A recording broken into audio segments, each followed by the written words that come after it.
Hey friends, I hope everyone's doing good today. I just came across an interesting article in the New York Post. It said that the Queen of Jams has something to say about Meghan Markle's so-called jam. So I looked up her name, Donna Collins, Jelly Queen, and holy hell, I'll say, look at all these awards, y'all. Her website just keeps going and going with all of her appearances, awards, accolades, different things that she's done. The website is the Jelly Queen. So yeah, I would say she is definitely qualified to be speaking on the jam. So after that, naturally, I'm curious to what Donna's got to say. Let's see. So we can tell by the first sentence that Donna clearly has some disdain for Meghan's raspberry spread, which started out as a jam and turned into a spread, just like the company started out as American Riviera Orchard. And after she ignored all advice, Netflix eventually took over and changed it to As Ever.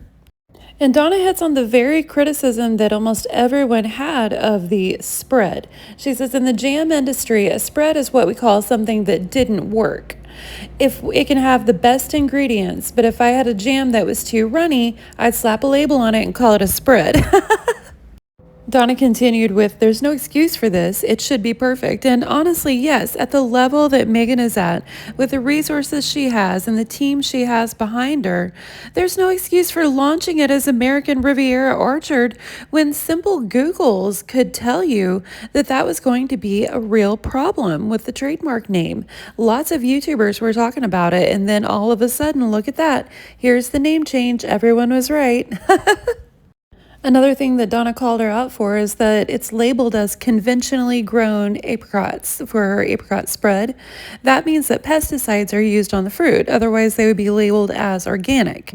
And after all Meghan's talk about that sort of thing, you would think that would be important in her own products. For example, it's important in the high growth products that King Charles puts out. Let's take a look at those real quick. Now, when you go to the High Grove Gardens website where the jam and preserves and everything that's made there is sold, one thing you might notice in the banner is that it says all proceeds are donated to charity. Interesting there. Another thing is the jars of jam are pretty substantial, lower priced, don't come with a big crazy amount of packaging, and there's a lot of options and nothing's ever sold out.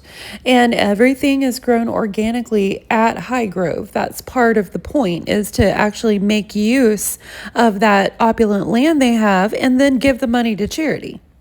Now, going back to Meghan's spread, Donna points out that one of the ingredients listed is pectin, and that is a gelling agent. So if it was intended to be runny like it is, you wouldn't really use pectin. You would just kind of reduce it to that runny thickness that you want. Pectin wouldn't be in there, so it really seems like a product gone wrong. Now, Donna points out another thing that a lot of people have been surmising, which is that because they sell out within like an hour every time, it's probably very small batches. But even at that, the selling out is due to her royal connection, and it's part of the reason why the Queen had so many rules about what type and how many and how much commercial activity any senior member of the royal family could do, because they know that with that royal connection, people are compelled to buy. Not compelled, that compelled isn't really the right word there, but the royal draw is huge, and they know that you need to be very, very careful when using that for money. That's part of where the rules come from, because if they get too greedy, they know they'll be deposed like all the other monarchies. Donna says, I don't know who's making the spread, but we know it's not Meghan, and it sounds like they really don't know what they're doing. Well, we know it's not Meghan, definitely not doing anything at that type of level, that type of volume level in her little Montecito kitchen, but she's definitely capable of screwing it up. We know that. She did that with the whole branding and the trademarking and most things she touches. As I've talked about before, this is the route that Fergie did after her divorce from Andrew, just done with a little more well-edited features. When Fergie was doing Weight Watchers and selling her blenders and doing talk shows and all that stuff, she didn't have a Netflix team behind her, making it all look very, very pretty. She also took a bad deal in divorce. Fergie was really poor. That's why she reached out to unsavory characters for money that, we've talked about before. And as it says here, there is reporting, it's not confirmed, that Meghan is trying to add her products to hotels and restaurants. That'll be interesting. I'm curious which ones would want that. Well, Meghan was able to get Paris Hilton to come on her show. Maybe she'll be able to get Paris Hilton to put him in the Hilton hotels. What do y'all think, friends? Let me know in the comments.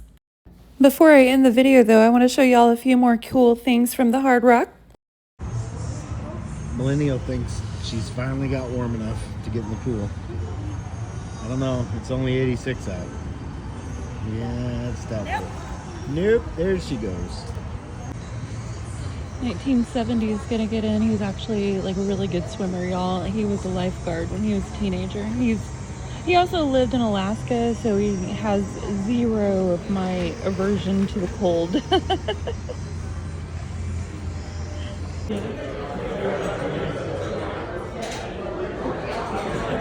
The windows above there are actually like these really cool Art Deco designs that I can't quite show from here, but really cool view, y'all.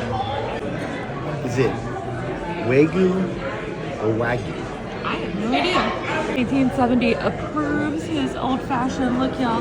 The ice is branded. Okay, let's see what he thinks of the old-fashioned.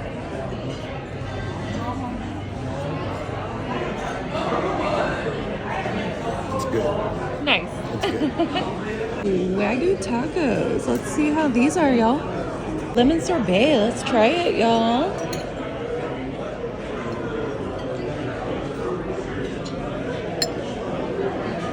Delicious. Then I had lobster mac and cheese and fried scallops, and honestly, y'all, the Wagyu tacos were way better. These tasted like they weren't seasoned. Y'all, I absolutely love the Art Deco vibe this hotel has. Look at this tile. I love the tile. Oh my God. And then the windows, like, I'm just in the bathroom right now. Just in the bathroom, sitting down here, and look at that view. Look at this view, y'all. Oh my God. We're on the rooftop observatory bar here. They're not serving out here tonight, but they let us come out. And I love the Art Deco structure of the building. It's hard to see from this angle, but whenever you look at it from the bottom, very distinct. Just vaping on the rooftop balcony, y'all. That's all we're doing. I'm trying to blow the smoke, but it's not working. Vaping on the balcony.